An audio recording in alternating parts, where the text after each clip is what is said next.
Last night was Dynamite 316, our follow up to WrestleDream. So let's get straight into my review of last night's card. Kick off the show with the Ops versus the Hurt Syndicate. This was broadly fine. It gets a 10 out of 21 for me. Solid match. We're sort of hoping the belts would be switched to. I kind of thought it would be interesting to see what the Hurt Syndicate would do in the trios division with the trios belts, and also more importantly, I was hoping they'd move on from the demand, but we don't get that here because the finish is MVP looking to hit the overdrive on Samoa Joe, and then Ricochet comes down. Why are we protecting MVP like that? He can just lose to Samoa Joe if that's what you want to do. But Ricochet comes down, distracts, Joe sits in the Coquina clutch and wins. I'm not looking forward to the continuation of this Hurt Syndicate demand program. I thought we were done with that. I thought we sort of exhausted everything we were going to do with them here.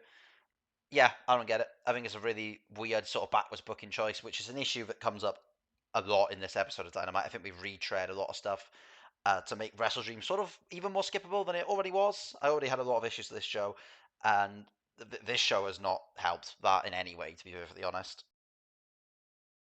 Go into a bit of a section here. We get some promos. First off, Joe cuts a promo in the ring just after that match. It's really solid stuff. Some nice local heel heat. A nice Charles Barkley reference in there. Personally, Hobbs seemed to be having a lot of fun though in his new heel role, so good for him. And then we drop backstage to Kurt Statlander, who is confirming that Mercedes versus Stat is what we're doing. It's not a match I have any interest in.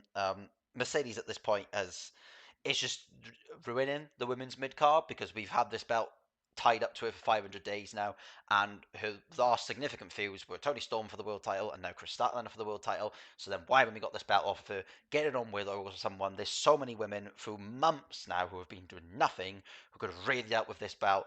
There's a great women's division in AEW right now. There's so many people who we can build around, and Mercedes has decided that we're not allowed a mid card because we still got this match. We still got this title on her, and I don't know. It's so frustrating. It's not necessarily Mercedes' fault. Obviously, it's Tony's booking of her, but I don't know. Get this belt off of her, man. Like we need to actually give the women something to do.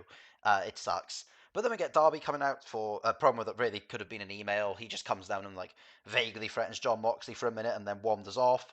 So continuing that feud as well. Which, if you're continuing that feud, why did John lose?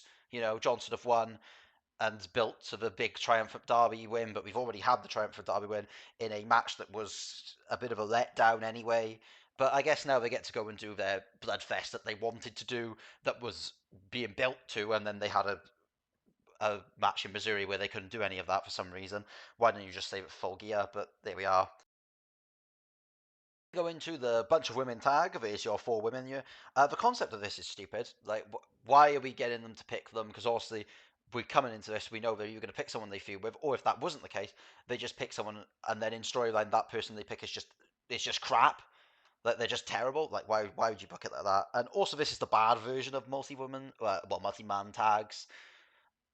I don't ever like the format where it's only two teams in the ring at once. I think it's stupid. It very rarely works, and it doesn't necessarily work here. The in-ring work is mostly fine. It's another 10 out of 21 for me. But yeah, I don't know. Hater and Amanata winning, cool.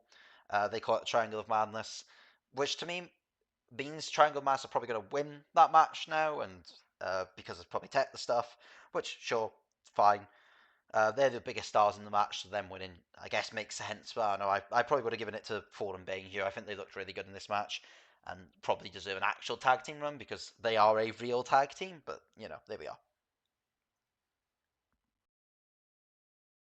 Second little promo segment here, we get some Young Bucks comedy to set up a match for Collision with FTR, Young Bucks, Jet Speed, and Jurassic Express, which sounds like an absolute blast. That sounds like that should be a fun party match. Really looking forward to that. I don't know where this is going to lead tag wise, but the AEW tag division is in a really good place right now. There's so many teams who I'd be perfectly fine with winning the tag titles. All four of these teams are one of those teams. Burrito are great. Everything that's going on in the tag division right now is firing on all cylinders, and it's great. Speaking of stuff that's great, though, something that isn't great, it's the next segment, Mercedes Moné celebration. Oh God, this was very late era Vince McMahon. This was like I was flashed back to 2019 Raw, and it was yeah, it was not. Oh, it was terrible. So we get the setup in the ring and whatever, and then we get the puppets shenanigans. Which, if you're doing the puppet stuff, surely Monet and Harley should be tag teaming to build that a bit more. But no, we're just doing it for vibes again. Yeah, it was bad. It wasn't funny. Mercedes comes down and has a strop with both Renee and the puppet, and then it turns out it was all a ruse. And Chris Statler smashes her into the cake, and she has a breakdown about that. Oh, it was awful. This was hard to watch. Yeah, this was painfully unfunny. I hate every second of this. But yeah, great. It's not building for this match that I'm already not interested in.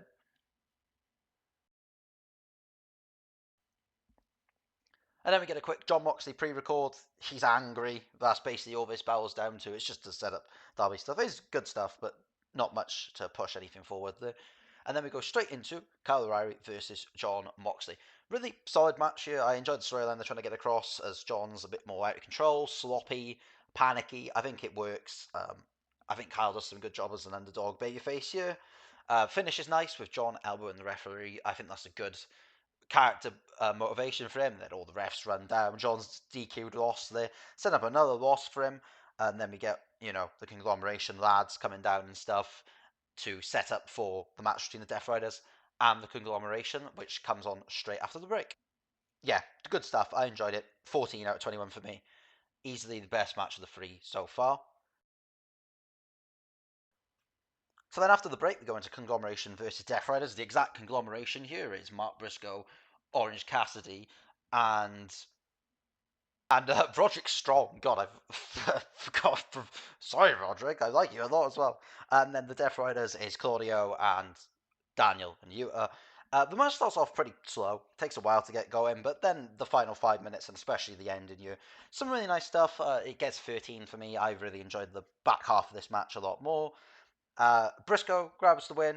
Um, then is jumped by Pac, and then whole bunch of shenanigans with Tomohiro Ishii and all the conglomeration and Death Rider lads. And then Darby comes down to make the save. It's set up Tomohiro Ishii versus Pac for the collision next, which sounds like a bunch of fun. But yeah, solid enough match, but nothing special here.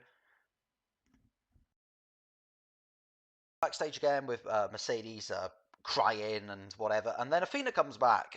Most importantly, not the way I would have brought Athena back. She's been gone for a little while, and she is probably the best wrestler in the women's division. So I would have liked a bit more for this.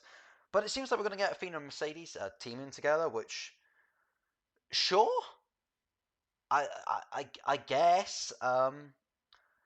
Billy Starks is right there, and I want to see more of Billy Starks on TV. She's really good, so I don't know. Unless this is leading to, well, it probably is leading to Athena versus Mercedes again, and then Athena can take the belt, then I'm more okay with it. But also, this means that this is probably not gonna be on full gear as we run through the bracket later. So it's a little strange, but I don't know. Sure, Athena's back on TV. That's great. That's a big positive.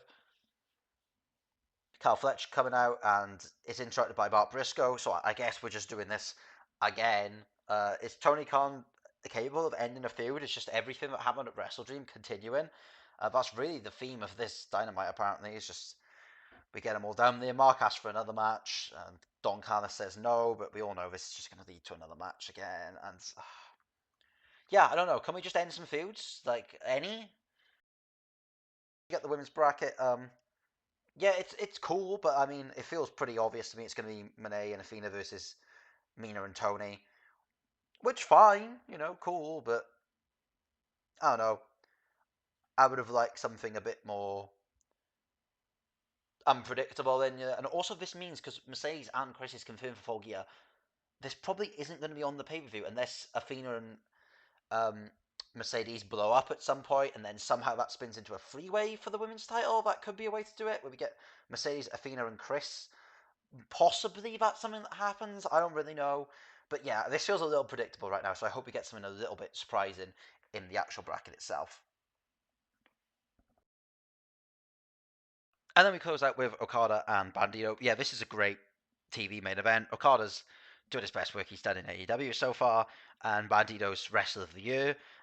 Yeah, it was fun. I really liked the finish here. Creative with Bandito going for his own Rainmaker, then going for the 21 plex, which Okada slides back off the ropes too. So Bandito just goes straight over. Rainmaker win. Yeah, it was some good stuff. I enjoyed it a lot. And then Takeshita comes out after the end to stare down with Okada. This is easily match of the night for me. I gave it a 17 out of 21. I thought this was some really, really good stuff. But I'm really excited for this Takeshita Okada build. I just hope it stays slow and it is actually the final of the C2. But overall, Dynamite gets a 12.8 for me. A kind of a weak episode of Dynamite. I think the in-ring stuff was a little bit worse than you'd generally expect for a Dynamite, and most of the promos were so-so, with the Mercedes one being especially bad, and a lot of stuff just being, we're doing the same thing we did at Wrestle Dream, which I don't really get. I was sort of hoping for some new stuff here, but I guess Full Gear is more of a real pay-per-view than Wrestle Dream is, so maybe after Full Gear we get the proper reset, but I don't know, I feel like a lot of these feuds don't have that much steam left in them. But anyway, that's the full review of Dynamite. I hope you guys enjoyed the show more than I did, because this wasn't really one for me, and I'll see you for the next one.